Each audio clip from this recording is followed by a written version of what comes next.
السلام عليك يا رسول الله. الحمد لله الذي من علينا بالإسلام والباكستان، والصلاة والسلام على سيدي ولد أدنان سيدنا ومولانا محمد وعلى آله وأصحابه الكرام. أما بعد، فأعوذ بالله من الشيطان الرجيم. بسم الله الرحمن الرحيم. وإذ قال إبراهيم رب اجعل هذا بلدا آمنا.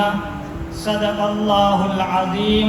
بعد الحمد لله العلي العظيم، وبعد الصلاة على رسوله الكريم، رئيس المجلس، مدير الجامعة، المبجل، المكرم، الحنفي، المفتي، علامة وقارئ بركاتهم العالية، وأساتذة الكرام، وأحبائي في الله، أحييكم بتحية الإسلام الخالدة، ألا وهي السلام عليكم ورحمة الله وبركاته.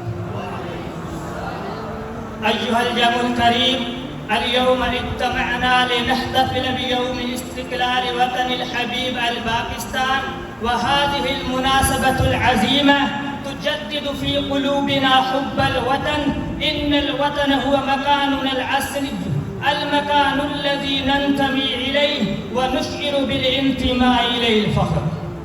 أحبتي في الله، تحكي تاريخ باكستان قصة ملهمة عن كبار شعبها من أجل الحرية والاستقلال واستعارة كرامتها وحميتها الوطنية. إن قلوبنا مليئة بالاحترام والقدر للشهداء الذين قدموا الأضحيات الجسام لبناء هذا الوطن والحفاظ عليه. باكستان تحمل في جنباتها جمال التراث الأدبي والثقافي الفني، أنها أرض الفن والأدب والمعرفة. لقد تعلقت قلوبنا بهذه الأرض ونحملها دوما في عمق أفئدتنا كي يكون هناك وطنا محبوبا لنا، فأنتم هم الروح الحية لباكستان.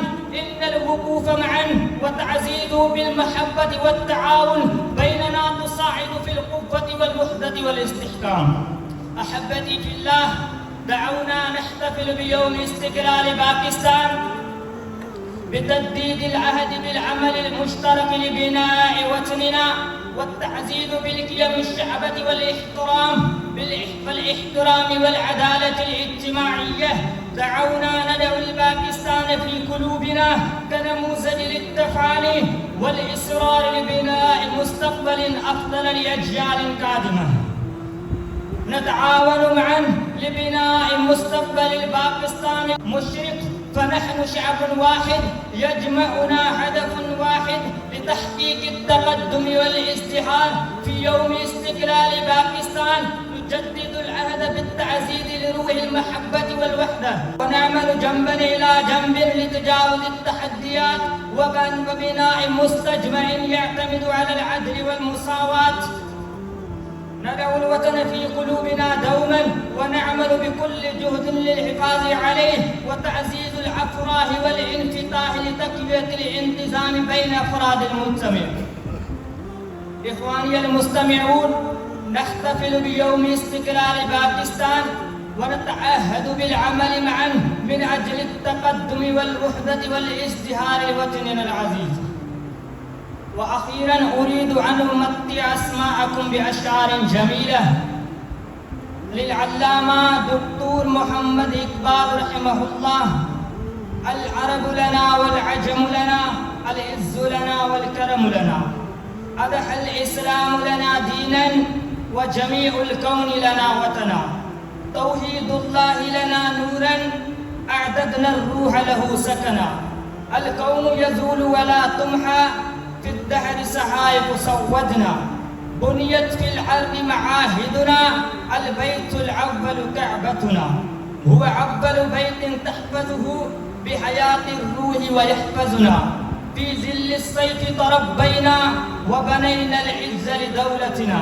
إن اسم محمد الحادي روح العامل لنهضتنا، علم الإسلام على العجام، شعار المجد لملتنا.